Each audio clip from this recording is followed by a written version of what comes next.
Salut, j'ai eu une petite envie de faire un petit projet de suivi d'élevage et on va commencer par mes premiers œufs que j'ai depuis que j'ai cette idée quoi. J'ai donc des œufs de sphinx à tête de mort qu'un ami m'a passé.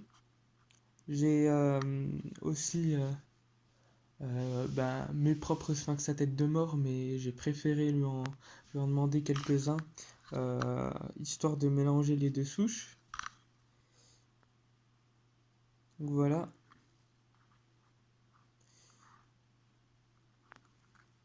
J'ai pas réussi à filmer les naissances, puisque le sujet m'est venu en dernière minute. Mais voilà. Donc là j'ai une boîte fermée avec des branches de Troène, deux en l'occurrence. Et sur ces branches se trouve, c'est assez dur à voir. Et voilà les petites chenilles de sphinx à tête de mort. Donc elles sont vraiment petites, elles mesurent 50 mm, je dirais. Je vais essayer d'en trouver une. Voilà. Donc j'en ai quelques-unes dans la boîte. On peut voir qu'elles ont grignoté un petit peu là où c'est marron. C'est sûrement afin de s'habituer à la plante, puisque c'est pas une plante qui mange dans la nature, mais plutôt en captivité. Donc il y a ça un peu partout sur toutes les feuilles.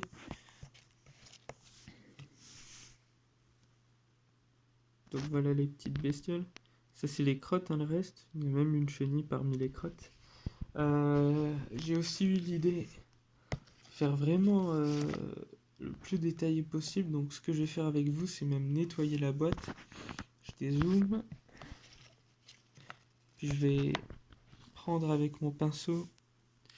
Je vais essayer de nettoyer à peu près tout là où il y a des crottes, sans faire tomber la chenille, bien sûr.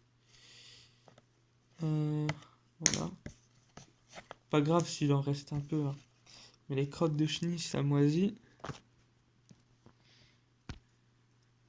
Donc voilà, je mets tout de côté. Donc ce que je fais, moi, c'est que je mets un sopalin au fond, parce que ça ramasse un petit peu tout. Il y a une chenille sur le sopalin.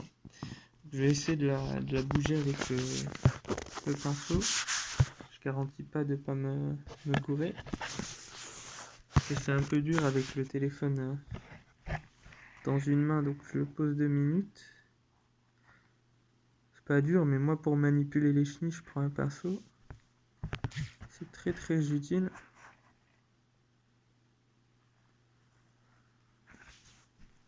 Il faut vraiment être délicat, même avec un pinceau, on peut les blesser. Et il faut savoir que les chenilles, si on retire une fausse patte, par exemple, c'est la mort en fait. C'est un peu galère. Je pose ça dans une poubelle. Il n'y a pas vraiment des grosses crottes ni de déchets pour faire le tri. Je prends un morceau de sopalin, je le casse en deux. Vous noterez aussi les remarquables motifs sur le sopalin, donc l'essuie-tout. Voilà, je mets ça au fond de la boîte.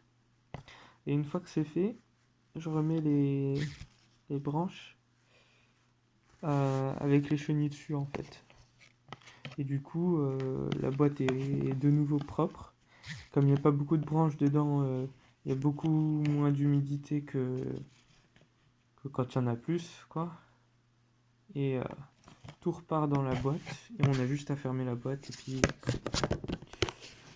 voilà pour aujourd'hui.